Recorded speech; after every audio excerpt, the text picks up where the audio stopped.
फुकरे 3 की कहानी वहीं से शुरू होती है जहाँ पर फुकरे रिटर्न्स की कहानी खत्म हुई थी। फुकरे गिरोह ने जनता स्टोर खोला था, लेकिन वह स्टोर ठीक से नहीं चलता। बोली पंजाबन गैंगस्टर से राजनेता बन गई है और चुनाव लड़ रही है। जैसे कि आमतौर पर होता है, बोली पंजाबन के चुनाव का वित्तीय प्रबंध एक माफिया करने को राजी होता है, क्योंकि उसे इलेक्शन में इन्वेस्टमेंट पर मोटा रिटर्न दिखाई देने लगता है। बोली पंजाबन को पंडित जी से सबसे ज़्यादा आस है।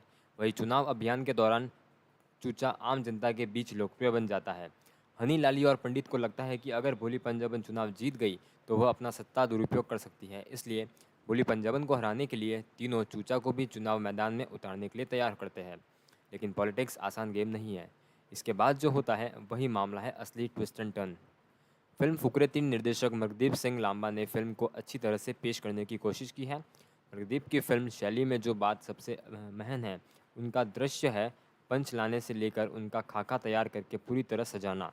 कॉमेडी यहाँ बिल्डअप के साथ आती है और इसलिए असर भी करती है। डेविड धवन मार्का कॉमेडी पर ऋषिकेश मुखर्जी मार्को कॉमेडी का खोल चढ़ाने का स्टाइल भी लांबा ने बहुत चतुराई से थामा है, और इसमें उन्हें भरपूर मदद मिलती है विपुल विंक की लिखाई से। दोनों मिलकर पिछली कड़ी से हालांकि थोड़ा पटरी से उतर दिखाई दिए थे, लेकिन फ्रेंचाइजी की तीसरी कड़ी पटरी पर सेट है। छोटी लाइन की तरह न जाके ये फ्रेंचाइजी आगे भी मस्त दौड़ लगा सकती है। फिल्म फुकरे 3 पूरी तरह से पंडित और चूचा की कहानी है। पंडित की भूमिका में पंकज त्रिपाठी ने अपने सहज अभिनय से काफ़ी प्रभावित किया है। वह अंग्रेज़ी की पंच लाइन इतनी सहजता से बोलते हैं कि सुनकर हंसी ही आ जाती है, और इस दौरान उनके चेहरे के भाव है वह असली अभिनय है। पंकज त्रिपाठी ने अपनी पिछली फिल्म OMG 2 में भी असर छोड़ा था। फिल्म फुकरे 3 उसी का जगना पार्ट तक एक्सटेंशन है। चूचा की भूमिका में वरुण शर्मा ने भी पंकज त्रिपाठी को बराबर की टक्कर दी है। किसी हास्य कलाकार पर किसी हिंदी फिल्म का इस तरह से आवेशित होना बहुत कम देखने को मिलता है।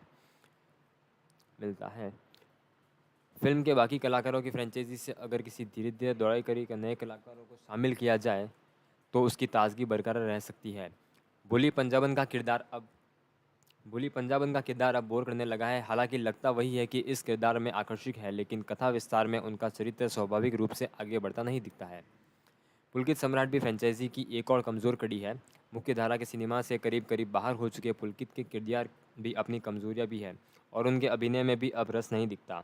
हाँ, लाली की भूमिका में मनजोत सिंह का काम सराहनीय है, और कुल मिलाकर फुकरे 3 कॉमेडी का इस सीज़न का नया बच्चा है, जिसकी ठिठोलन आपको हंसने